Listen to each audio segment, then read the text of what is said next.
Jai Sri Rama. Jai Sri Rama.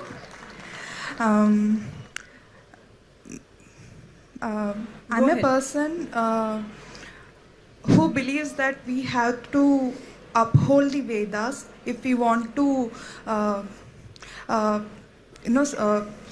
sustain the current scenarios and to uphold the Sanatana Dharma.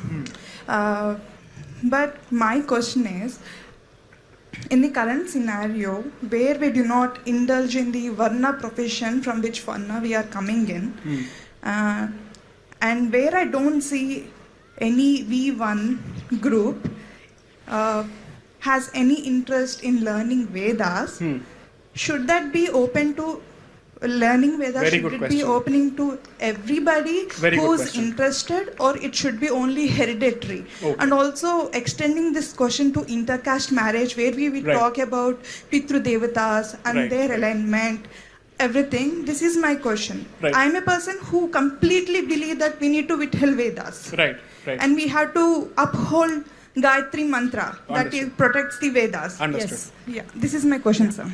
So the interesting part is, at least since the explosion of the internet and information on the internet, I haven't seen anybody stopping anybody from learning the Vedas. And still it so happens that only a particular group seems to be showing interest in learning the Vedas, without any social incentive, economic incentive. In fact, there is a greater social disincentive to learning the Vedas openly. Right? So this false narrative needs to be busted. There are certain people sitting on Twitter who call themselves coming from the Hindu right and who subscribe to these kind of false notions. Effectively, on these topics, they are no different from the left and the Marxists. Both of them say the very same thing. Conveniently, each of them has their own justifications for coming after the Brahmin. I would say at least I will respect the leftist in that particular sense because I know he's an open enemy. These are people sitting inside within the camp and still constantly bash Brahmins. These are the people who must be gone after first. I'm saying this bluntly, whoever they may be. Second, one of the things about our way of life is, assume for a moment that V2, V3 and V4 were to start the pursuit of the Veda.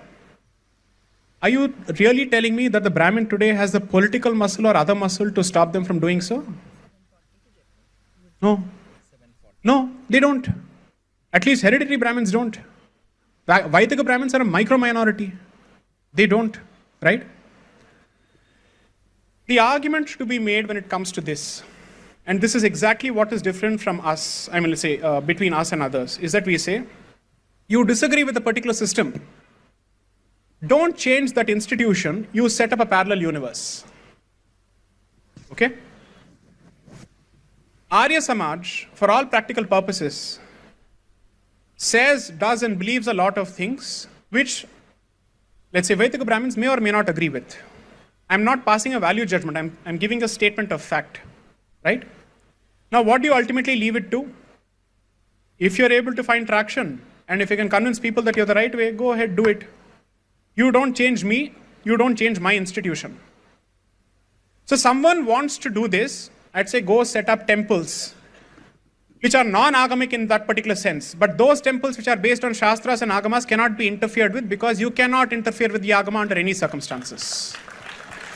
I will not stop the construction of non-agamic institutions and temples because there are Arya Samaj mandirs which do not subscribe to Agamas.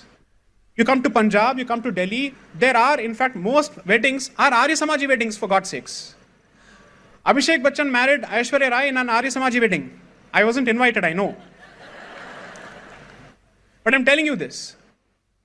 Now, who is stopping them? Do you know that these days, Arya Samaji weddings are being officiated by female priestesses wearing the Janevu? Is anybody going after them and stopping them? Nobody is doing that. Because as I said, Sharia demands compliance. We basically say, this is what I recommend. You want to do. If you don't, ni karma ante. Right? If there is meant to be a consequence for what you have done, it will have. I am nobody to interfere with it.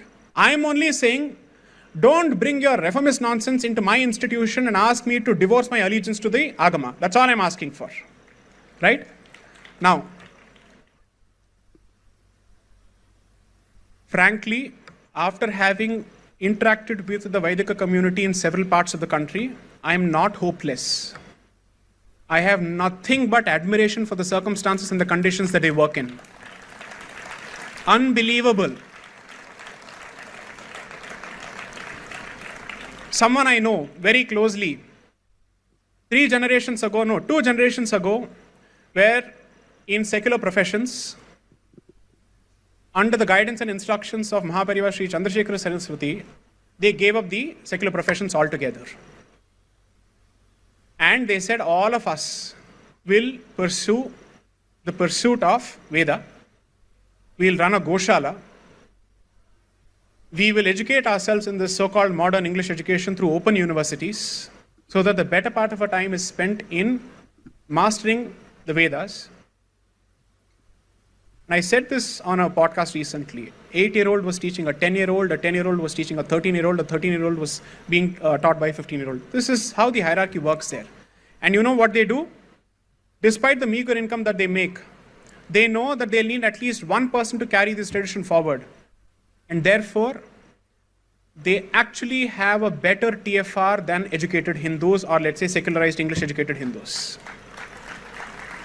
Because it is under their compulsion and their commitment to keeping the tradition alive that they say we need at least 2 or at least 3, and we need to make sure that this goes forward under any circumstances. This is how they operate. And families of 10 and 12 survive on a regular income of 1 person. This cunning evil snake can pursue greener pastures in California. Why is he here? Which of these V2, V3 and V4 are coming and saying, we will support you, go ahead, do this? Why?